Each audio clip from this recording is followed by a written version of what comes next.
homens, para que vejam as vossas boas obras e glorifiquem o vosso Pai que estás nos céus. Amém. 11 anos de igreja, correto, pastor? 11 anos que Deus tem abençoado esta igreja, 11 anos que, pela glória de Deus, pela graça de Deus, nós vemos o agir de Deus no meio aqui. Eu tenho pensado, meus irmãos, há algum tempo a respeito sobre a relevância da mensagem do Evangelho em nossas vidas.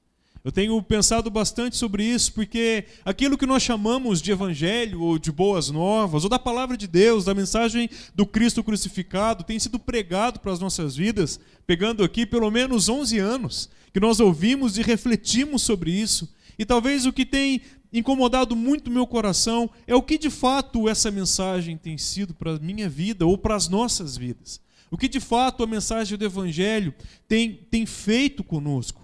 Será que a mensagem do Cristo que morreu e ressuscitou para nos dar vida em abundância tem sido tão verdadeira nas nossas vidas a ponto dela fazer parte de tudo aquilo que nós vivemos, a ponto dela torná-la essencial em todas as áreas das nossas vidas? Por que eu faço essa pergunta? Você sabe o que eu acho interessante? Parece que a vida cristã para a gente ela tem alguns limites. Parece que é muito bom a gente vir ao culto, a gente ouvir a palavra de Deus, parece que é muito bom a gente levantar cedo, orar, falar com o Senhor, mas parece que em alguns pontos a gente não gosta muito que a mensagem ela entra nas nossas vidas, e como por exemplo, sei lá, nas nossas vidas profissionais nós não gostamos de falar sobre isso. Ou de repente, até mesmo nós temos um prazer de levar a palavra de Deus naquilo que nós vivemos e ela começa a fazer sentido nas nossas vidas, mas quando o assunto toca em coisas íntimas dos nossos corações, parece que a gente fala: Senhor, até aqui o Senhor pode ir, daqui para frente não. Se a mensagem do Cristo que morreu e ressuscitou tem surgido efeito na minha vida, nas nossas vidas, nós precisamos entender que diariamente essa mensagem vai operar nos nossos corações. E todos os dias nós vamos viver uma desconstrução de tudo aquilo que é nosso, para que a vontade de Deus seja feita em nossas vidas. Pedro vai dizer que nós devemos desenvolver dia após dia a salvação, desenvolver dia após dia a mensagem que chegou até nós e ela vai nos mudando e nos trazendo cada vez mais para perto de Cristo. E quando eu penso na relevância da palavra de Deus desta maneira, eu começo justamente a pensar que ela não é só relevante para a minha vida, mas ela é relevante para aqueles que estão ao meu lado. Se eu vivo a mensagem do Evangelho conforme Jesus me chama para viver, é certo que todos aqueles que estão à minha volta, que estão à nossa volta, começarão pelo menos a compreender o que essa mensagem tem feito em nossas vidas.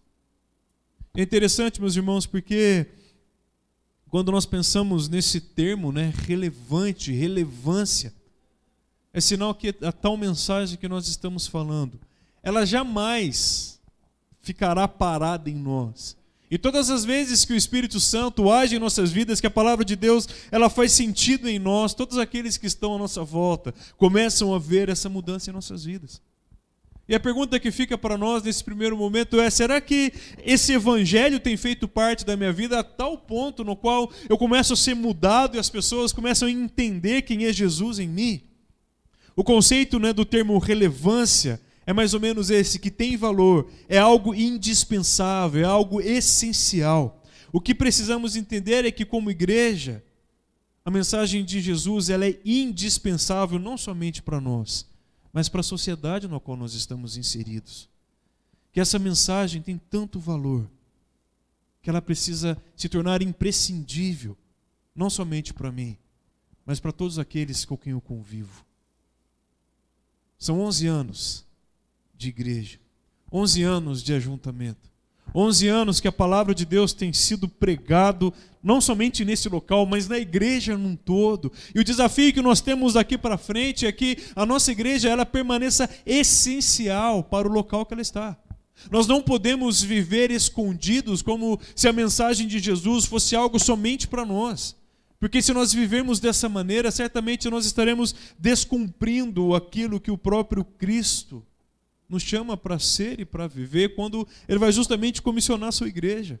Nós recebemos essa mensagem, então nós recebemos também o ID de Jesus, e todos os lugares que nós estamos, nós precisamos entender que nós somos essenciais para esses locais. Talvez um tema para a gente essa noite seria justamente esse, a relevância da vida cristã para a sociedade. A relevância da mensagem de Cristo que 11 anos nós estamos escutando e que precisa ser essencial para cada vizinho, para cada pessoa que está em nossa volta. Quando nós olhamos para o texto, nós vemos Jesus chamando os seus discípulos e começando a curar, grande multidão de várias partes começam a seguir Jesus, então o próprio Cristo ele sobe ali no monte, o chamado Sermão da Montanha, e então ele começa a discursar e a ensinar. Spurgeon vai dizer que quando Jesus se assenta, ele se assenta como aquele que é o rabi, o professor, o legislador do reino de Deus, investido de toda a autoridade, dizendo mais ou menos assim: venham aqui e ouçam o que o rei divino tem para falar para vocês. E nesse momento Jesus ele começa a falar de uma verdadeira felicidade, que são as bem-aventuranças. E quando ele vai falando da vida do cristão dessa maneira, após pronunciar as bênçãos aos seus discípulos, ele começa também a chamar a responsabilidade dos seus. Todos aqueles que são felizes no reino, todos aqueles que são bem-aventurados por servir a Jesus, eles também agora são acometidos justamente de responsabilidades. E o cristão que vive sua vida sem esta responsabilidade tem algo errado. O Sproul vai dizer assim: Cristo tinha a intenção de explicar o que e quem eram os seus discípulos e, com base nisso, definir o que eles deveriam fazer. Com a sua autoridade, nós somos abençoados e chamados à verdadeira vida cristã. E agora, como vida cristã, nós precisamos pensar nas nossas responsabilidades. Nós precisamos olhar para tudo aquilo que a vida que Deus separou para nós. Ela vem também com grandes responsabilidades. E eu e você somos responsáveis por aqueles que estão à nossa volta. Nós precisamos ser relevantes à sociedade de tal maneira que aquilo que nós falamos como mensageiros de Jesus nos lugares que nós estamos inseridos seja respeitado, a ponto de Cristo ser exaltado sobremaneira em nossas vidas. Jesus, ele usa uma primeira metáfora a nos explicar essa responsabilidade. Ele diz assim no verso 13: vós sois o sal da terra, mas se o sal perder as suas qualidades, como restaurá-lo? Para nada mais presta senão para ser jogado fora e pisado pelos homens. E quando nós pensamos no sal, nós precisamos pensar nas suas qualidades. Não diferente dos nossos dias de hoje, o sal dos dias de Cristo era usado para temperar e conservar alimentos. E eu pergunto, se nós perdermos o nosso sabor, o que será de nós? Se nós perdermos aquilo que traz gosto para a vida, o que será do cristão? Quanto a isso, Sproul vai falar assim: os cristãos não são chamados para retirar-se do mundo, pelo contrário, nós somos sal, não somos sal apenas da terra, mas sal para a terra, a fim de que possamos acrescentar este tempero saboroso à vida. De todas as pessoas, nós deveríamos ser os mais cheios de amor pela vida e contagiar os demais com a nossa alegria. Veja bem, a responsabilidade do cristão em dar sabor ao mundo, ele começa com vida, e vida em abundância. Aquilo que o teólogo vai justamente dizer é isso: nós como cristãos deveríamos ser as pessoas mais felizes dessa terra, as pessoas mais comprometidas com o nosso trabalho nessa terra, as pessoas mais comprometidas em nosso casamento, em nossa vida nessa terra. Há um livro que há tempos eu li e até hoje ele mexe demais comigo, ele chama Santos no Mundo. E ele vai demonstrar um pouquinho do que era a vida dos chamados puritanos, lá dos séculos passados, séculos 16, 17 ali, e nós vamos ver que aqueles homens não eram homens santos, separados, esquisitos desse mundo. Pelo contrário, eles tinham a seguinte visão de mundo: se eu sou um empresário, eu preciso ser o melhor e mais honesto empresário. Se eu sou um marido, eu preciso ser o melhor marido para minha esposa. A sociedade precisa entender que eu sou um bom marido para ela. Se eu sou um bom filho, eu preciso ser para a glória de Deus. Todas as coisas que aqueles homens faziam Eles tinham um único intuito no coração deles, era impactar a sociedade com a vida que eles viviam em Cristo. E nós não podemos, meus irmãos, olhar para esse mundo e esquecer dessa verdade. Nós somos chamados para dar sabor, para ser essencial para o mundo. Nós não podemos deixar de ouvir o que o mundo diz e nem muito menos deixar de responder aquilo que o mundo tem perguntado. Talvez nós, como igreja, 11 anos de vida, temos tantas perguntas da sociedade à nossa volta. E muitas vezes nós estamos nos fechando e nós não estamos respondendo. Vale a gente pensar que o mundo tem gritado por verdades. E todas as vezes que o mundo grita por essas verdades, e eles encontram em si próprio, em si mesmo, aquilo que seria uma resposta, nós estamos sendo negligentes. Nós estamos deixando de ser igreja ao responder ao mundo aquilo que eles perguntam. Se a gente olhar para a sociedade nossa, por um momento, quantas perguntas que são feitas nesse mundo? Quantas coisas passaram a se tornar normais, que até então não era, porque a igreja sempre combatia com a verdade aquilo que a sociedade tentava trazer. Certa vez, ainda no seminário, peguei uma carona para ir para o sul de Minas. Eu trabalhava numa igreja, eu era seminarista numa igreja lá cidade chamada Conceição dos Ouros. E numa dessas caronas, não fui sozinho, outras pessoas pegaram carona comigo, e alguns estudantes estavam juntos, e aí começa aquela conversa, o que você faz da vida, o que você faz da vida? A hora que eu virei e falei assim, eu sou seminarista, eu faço o curso de teologia, estou me preparando para ser um pastor. A pessoa que estava do meu lado já me olhou esquisitamente, virou e falou assim, olha, eu faço um mestrado em áreas sociais e eu defendo algumas causas. Falei, Jesus, essa viagem vai ser longa daqui para frente. 3h30 de viagem que não vai ter fim. E num dado momento, essa determinada pessoa virou e falou para mim, olha, a Bíblia é machista. Eu falei, minha filha, a Bíblia é machista? Me conta mais então sobre isso. Porque os homens subjugam as mulheres, porque é uma sociedade patriarcal. Eu falei, tá, vamos lá. Você já leu a Bíblia? Não. Eu falei, tá.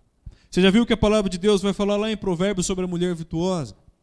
Não, nunca li. Eu falei, você já leu o mandato de Cristo, através do apóstolo Paulo, para como que os maridos deveriam ser?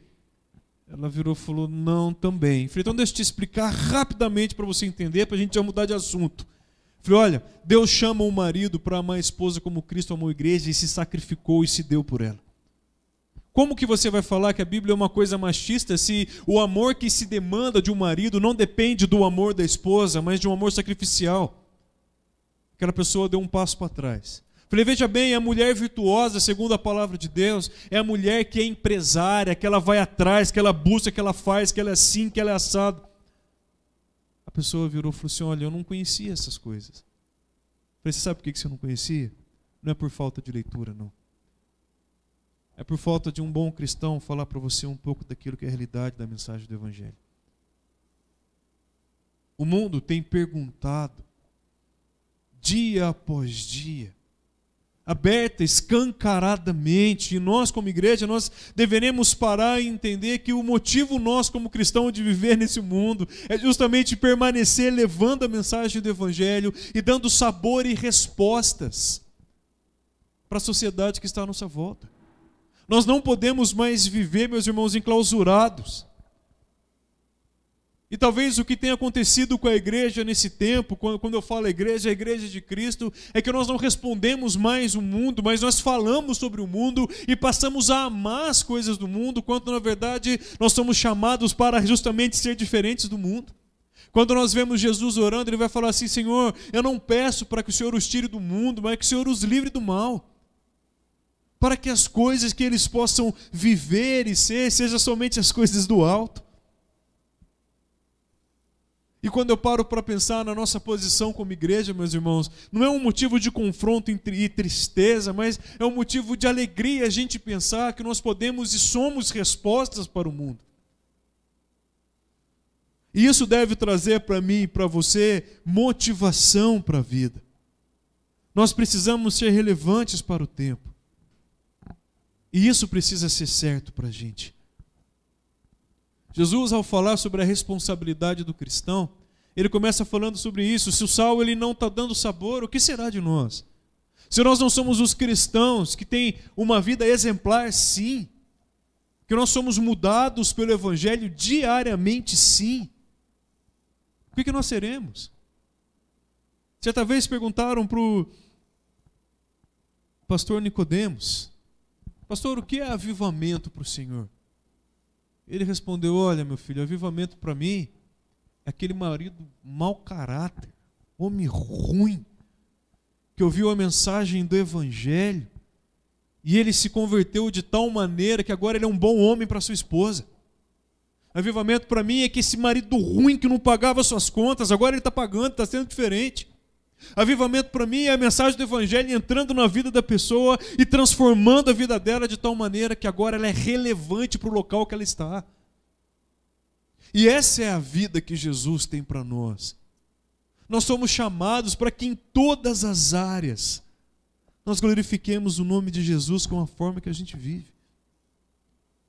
Jesus, ele continua ainda falando, o sal também tem uma outra função. Se não estamos conservando, o que será de nós? Se o sal que é usado para conservar alguma coisa, para que não venha estragar, se ele não está fazendo isso, o que será? Qual função teremos então? A presença de um discípulo de Jesus deve evitar o progresso do mal, conservando as verdades de Cristo que traz vida. Onde há uma igreja de Cristo, o mal precisa ser refreado. Lembro-me de encontrar uns missionários lá em Campinas. Em Campinas existe um bairro triste, pastor, um bairro que é um bairro de prostituição. E esse bairro existe por causa das prostitutas que tem. E a família das prostitutas agora vivem ali no seu trabalho. E naquele lugar começou um trabalho de uma determinada rede missionária. E eu tive contato com alguns desses missionários, eles foram fazer um trabalho lá na igreja que a gente servia. E o que eu achei interessante é que eles pegaram, alugaram uma casa no meio de um bairro que é um prostíbulo. E o que começou a acontecer naquele local? Aquelas meninas começaram a entrar naquela casa e começaram a mudar de vida. O mal daquele local começou a ser refreado. O mal naquele local começou a ser mudado, ser revertido em bem. Agora, aquela casa que até então era uma casa de prostituição, agora é um local do reino de Deus, e naquele local é pregado o Evangelho, e aquelas meninas começam a entrar e levar os seus filhos, e eles começam a aceitar a Jesus e ter uma vida transformada. Você sabe o que me entristece nesse tempo? É que tem surgido um tanto de cristão liberando aborto, achando correto questões de homossexualidade, tendo uma briga eterna político-partidária que não leva ninguém a lugar nenhum. Cristãos que não têm professado a Cristo, mas têm professado a secularização do tempo. Se nós não estamos conservando a mensagem do Evangelho e refreando o mal como igreja, o que nós estamos fazendo? Qual que é o motivo, muitas vezes, da gente então se reunir se nós não estamos crescendo desta maneira? Nós precisamos, através da palavra de Deus, lutar contra tudo e qualquer corrupção que há no nosso meio. Essas evoluções sociais do nosso tempo, onde nós estamos vendo cristãos levantando bandeiras de várias cores e esquecendo a bandeira do reino, tem demonstrado para nós a falta de conservação do nosso tempo e da palavra de Deus. Talvez nunca houve um tempo onde a palavra de Deus tem sido negociada por tantos valores ínfimos perto daquilo que é a palavra de Deus. Nós esquecemos, por exemplo, aquilo que vai falar lá em 2 Coríntios 5,19, que o Senhor reconciliou todas as coisas para si e nós precisamos reconciliar tudo para Ele. o ambiente que a gente vive, a casa que a gente está, o local que nós vivemos, nós precisamos conservar essa realidade da palavra de Deus. Nós precisamos entender o Cristo ressurreto, aquele que morreu na cruz para nos salvar e que Ele nos deu uma nova vida nele. E porque nós temos uma nova vida nele, nós temos uma nova forma de viver que não condiz com as coisas desse mundo. Jesus, quando está assentado ao monte falando dessas coisas com seus discípulos, Ele está lembrando da responsabilidade que eles tinham. E agora, porque são discípulos de Jesus, eles deveriam conservar essa verdade numa sociedade extremamente corrompida. E nós devemos conservar as verdades do reino de Deus numa sociedade extremamente corrompida pelo tempo que nós estamos vivendo. Infelizmente, nós estamos colocando esperança em homens e lutando por conta de homens. E nós deixamos de ter a esperança em Jesus e viver conforme a mensagem dele para nós. Você sabe o que eu acho interessante desse primeiro versículo que nós estamos falando sobre ele? É que Jesus vai falar assim: olha, se o sal não dá sabor e não conserva, de nada ele serve, a não ser para ser pisoteado. A responsabilidade que nós temos, se nós não levamos conosco sobremaneira, de nada nós estamos servindo. Se nós não estamos sendo essenciais, relevantes para o tempo que nós estamos vivendo, se nós não estamos vivendo a verdade do Evangelho a ponto de ser transformado por essa verdade, é triste a realidade que Jesus vai falar para a gente. De nada servimos. Aí vale um ponto da gente pensar e repensar a nossa carreira com Cristo. Ou eu sou mudado pela mensagem do Evangelho, ou ela faz efeito na minha vida sobremaneira, a ponto de muitos virarem e falar assim: mas por que você vive dessa maneira? Mas eu vivo assim por conta de Cristo. Mas por que você tem uma vida tão certa e regrada? É por causa do amor daquele que me salvou. Por que no nosso trabalho, então, nós não somos mais corruptos e agora levamos tudo conforme Jesus nos manda? Porque a mensagem tem nos transformado. A verdade do Deus vivo tem feito diferença. Sabe, meus irmãos, uma coisa que eu acho interessante desse pensamento é que toda vez que a mensagem do Evangelho faz sentido para a minha vida, automaticamente aqueles que estão à minha volta começam a ver isso. É o ponto que talvez nós desconhecemos do anúncio do Evangelho em nossas vidas. Aí aquela frase que vai falar assim: os seus atos falam tão altos que eu não consigo escutar o que você diz, começa a ser algo positivo para nós, porque a mensagem do Evangelho faz tanta diferença nas nossas vidas, porque nós não precisamos falar tanto mais, porque Jesus vive em nós sobremaneira. Aí aqueles que estão à nossa volta vão falar assim: nossa, mas é diferente. Essa pessoa é feliz, ela é contagiante, ela leva uma verdade que tem muitas responsabilidades, mas traz vida e é leve. Ela não condena o meu pecado como se eu fosse a pior pessoa do mundo, mas ela me fala de uma graça perdoadora que é o próprio Cristo que a perdoou. Esses dias, numa escola dominical, nós trabalhando lá com os jovens, nós estamos usando um livro chamado Deus Pródigo, do autor chamado Timothy Keller. E como introdução, falando ali, né, de Lucas 15, chegou num dado momento que uma pessoa virou e perguntou assim: mas pastor, eu, abrindo o coração, né, eu sou assim, revoltada com a ação desse pai. Eu falei: minha filha, mas por que você é revoltada? Ela falou assim: olha, o menino chega em casa e ele pensa assim: nossa, os trabalhadores do meu pai estão comendo lá à vontade, eu estou aqui desejando comida de porco, vou embora para casa ser tratado como empregado, comer bem. E quando o filho volta, o pai não fala assim: mas você errou, menino. Não, ele vai e abraça o filho. Ele não deveria, pelo menos, ali tomar uns petelecos na cabeça da parte do pai? Eu falei: olha, sabe o que é interessante? É que o julgamento dele ele já teve. Ele falou: como assim? Toda vez que Deus quer julgar alguém, Deus o entrega às realidades do seu coração. E toda vez que esse alguém volta, ele volta arrependido por entender que somente em Jesus ele tem graça.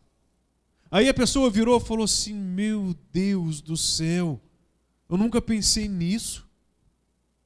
O Deus que nos aceita frente aos nossos pecados é justamente o Deus que viu como nós estávamos e entende o arrependimento do nosso coração e tudo é transformado. Essa é a transformação do Evangelho que gera relevância para as outras pessoas que estão à nossa volta. Porque eu era mau, corrupto e cheio de maldade no meu coração, porque agora eu sou perdoado por Jesus, as pessoas à minha volta começam a entender quem é Cristo, o Deus gracioso. Se eu não vivo dessa maneira, transbordando essa graça, transbordando alegria de vida, conservando a verdade de Deus, para nada eu estou servindo. Eu te pergunto, como nós estamos vivendo nesse tempo? Como tem sido a nossa vida nesses dias? Nós temos um desafio de mais pelo menos 11, mais 11, mais 11, mais 11, mais 11, mais uns bons 11 de vida de igreja. E como que nós vamos proceder diariamente? O pastor comentou comigo, falou assim: olha, a igreja a gente está terminando de construir ali, de reformar. Algumas pessoas já estão perguntando sobre, sabe, a relevância daquilo que é a igreja, ela já começa a ser demonstrada. E agora essa responsabilidade é nossa e nós devemos levar isso no peito dia após dia. Aqueles que entrarão na igreja, que farão parte da igreja, precisa ver em nós essa vida contagiante. Precisa ver em nós essa alegria do reino de Deus e falar assim: aqui é minha casa, aqui é o meu lugar. Me lembro ainda como seminarista na última igreja que eu trabalhei, e confesso aos irmãos que foi uma escola para mim. Quando nós começamos a receber novos membros na igreja, aqueles que faziam parte da igreja começaram a não gostar daquilo. Eu falei: meu Deus do céu, está vindo um monte de gente nova que precisa ser discipulado, que precisa ser batizado, que precisa ouvir a mensagem do Evangelho, e como que essas pessoas se fecham? E uma pessoa virou e falou assim: ah, pastor, é que a gente gosta de viver só nós mesmo e tá bom dessa maneira. Eu falei: não. Se está vindo pessoas para a igreja, é sinal que a vida que nós estamos levando está sendo relevante para elas. E aquelas pessoas começaram a olhar e começaram a quebrar aquele preconceito. A ação de Jesus na minha vida me torna relevante para as pessoas que estão à minha volta. Jesus, ele continua falando. E dentro disso ele vai falar agora também que nós somos a luz do mundo. É interessante que Jesus diz assim: vós sois a luz do mundo, não se podem esconder uma cidade situada sobre um monte, nem os que acendem uma candeia e a colocam debaixo de um cesto, mas no velador, e assim ilumina a todos os que estão na casa.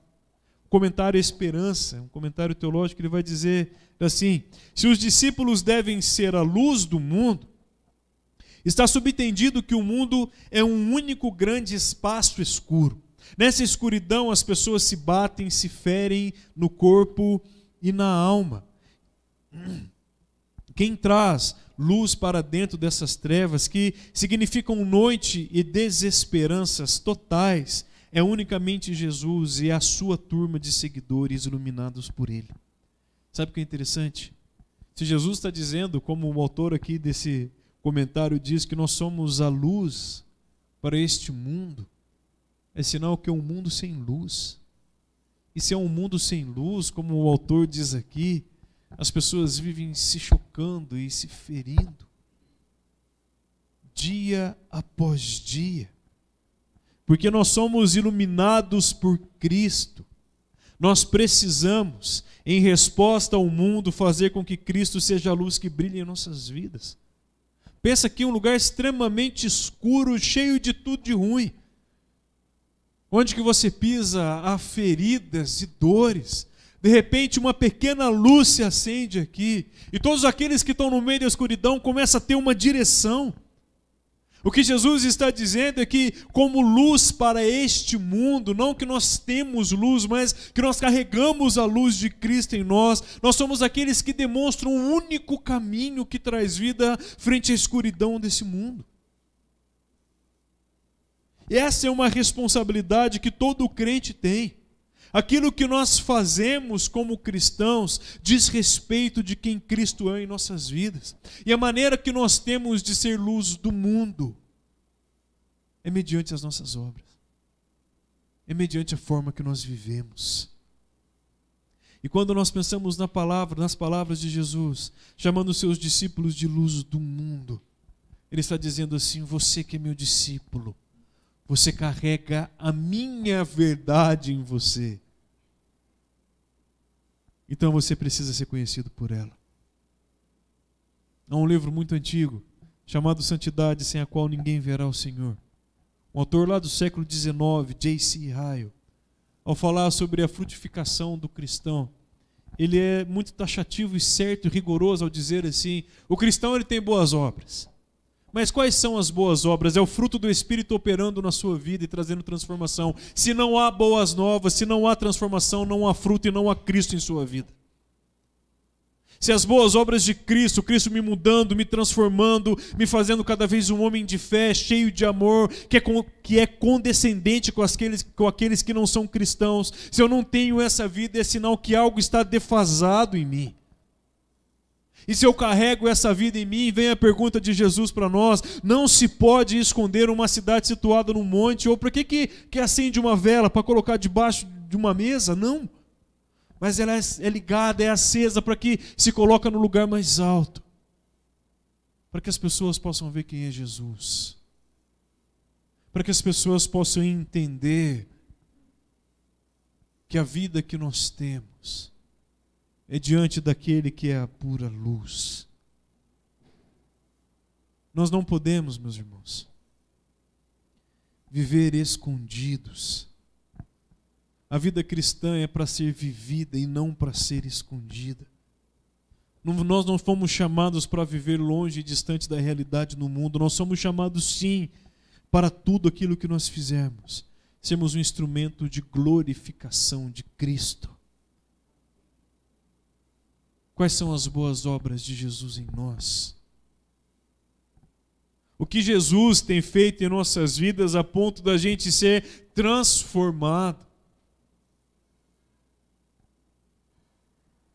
Eu tenho pensado muito sobre isso nesse tempo.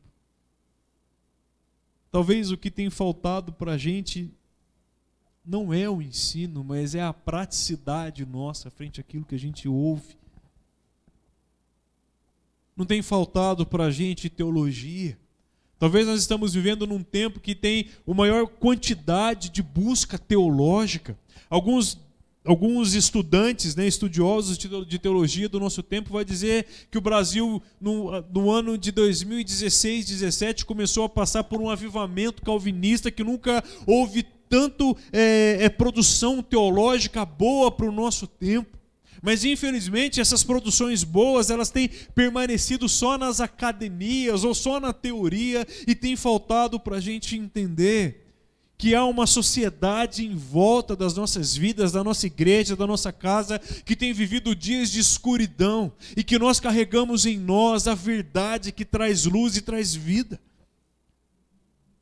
Infelizmente o nosso tempo tem sido muito mais de pessoas que discutem teologia do que vivem e aplicam a teologia para si a ponto de ser transformado. Jesus está dizendo assim: aqueles que carregam a luz desse mundo, a luz de Jesus, resplandeça a vossa luz diante dos homens, para que vejam as vossas boas obras e glorifiquem o vosso Pai que está nos céus. Sabe aquela ideia do Augusto Nicodemos de avivamento? O que Jesus está dizendo aqui seria mais ou menos assim: olha, fulano mudou tanto, você viu? A vizinhança olhando assim: mas aquele homem batia na esposa, agora ele está abraçado com ela. Que mudança que foi essa? Que transformação que foi essa? Meu Deus, aquele povo não sorria, agora está sorridente demais, dando bom dia para a gente. Eu quero isso para mim. Tem faltado isso nesse tempo. Resplandecer a luz, segundo o que Jesus está dizendo: assim resplandeça a vossa luz diante dos homens, para que vejam suas boas obras. É como que se essa luz estivesse agora virada para nós, as pessoas nos vendo como realmente nós somos e o que somos diante de Deus. Ser um cristão relevante à sociedade tem a ver justamente em demonstrar a Cristo em tudo que nós fazemos. Seja trabalhando, seja, como nós falamos, um bom marido, um bom pai, vivendo uma vida comum do lar, sendo sério nas nossas escolhas, amoroso, misericordioso, perdoador com o próximo, generoso com aqueles que precisam, nos posicionando cada vez mais frente a tudo o que vemos em nossos dias. É assim que a luz de Cristo brilhará em nossos corações sobremaneira, a ponto do mundo enxergar em nós quem Cristo é. Numa sociedade doente, numa sociedade desesperada, numa sociedade aprisionada no caos do pecado, nós somos chamados a resplandecer a relevância do Evangelho em nossas vidas. E a pergunta que fica essa noite, já caminhando para o fim, é qual que vai ser a nossa posição? Nós estamos comemorando 11 anos de ajuntamento, de organização dessa igreja. Eu creio que nós temos mais 11, 22, 33, 44 anos, 55 anos para frente, de desafios. Não só com os membros, não só com os de casa, mas com todos aqueles que estarão em volta da nossa igreja. E como que nós responderemos esses desafios nesse tempo? Dando sabor, conservando as verdades de Cristo, resplandecendo quem Cristo é e suas obras em nossas vidas? Ou nós seremos aqueles a qual Jesus vai falar assim: mas se o sal não conserve, não dá sabor, de nada lhe vale, a não ser para ser pisoteado pelos homens? Onde que nós estaremos nesse tempo? Feche seus olhos, vamos falar com Deus. Jesus, obrigado pela sua palavra, Pai. Obrigado porque a sua palavra nos traz vida. Obrigado porque a sua palavra nos desafia a viver conforme a sua vontade. Nós te louvamos, ó Pai, porque nós encontramos tanta vida, Senhor, na sua palavra, Pai. Nós encontramos tanta alegria, motivação, transformação do Senhor na sua palavra, e por isso nós oramos e nós te agradecemos, ó Pai, porque parte do povo do Senhor se ajunta nesse local, celebrando mais um ano de vida da sua igreja, Pai. Nós oramos para que a bênção do Senhor permaneça sobre essa casa, que essa igreja permaneça vibrante, cheia do Senhor, cheia da sua boa presença, Senhor. Nós pedimos essa noite, Pai, nós oramos para que essa igreja permaneça relevante no meio no qual ela está inserida, para que as pessoas possam enxergar essa igreja como um farol que ilumina o caminho dessas pessoas, que essas pessoas, ó Deus, que essa igreja possa ser para o bairro no qual ela está inserida um lugar de sabor, de alegria, de vida, de conservação da tua palavra no meio, Pai. Em nome de Jesus, nós oramos para que a tua igreja, a quarta igreja aqui de Macaé, possa ser uma igreja dia após dia, cheia da sua vida, cheia do seu amor, cheia da sua graça, recebendo cada vez mais, assim como diz sua palavra em Atos, porque eles viviam sua palavra, o Senhor acrescentava pessoas e mais dias àqueles que criam. Nós oramos para que a tua igreja permaneça viva e dessa maneira. Nós te agradecemos pelo seu amor em nós, nós te agradecemos pelo cuidado do Senhor em nossas vidas, ó Pai, em nome de Jesus. Amém. Amém, meus irmãos. É um prazer estar com vocês.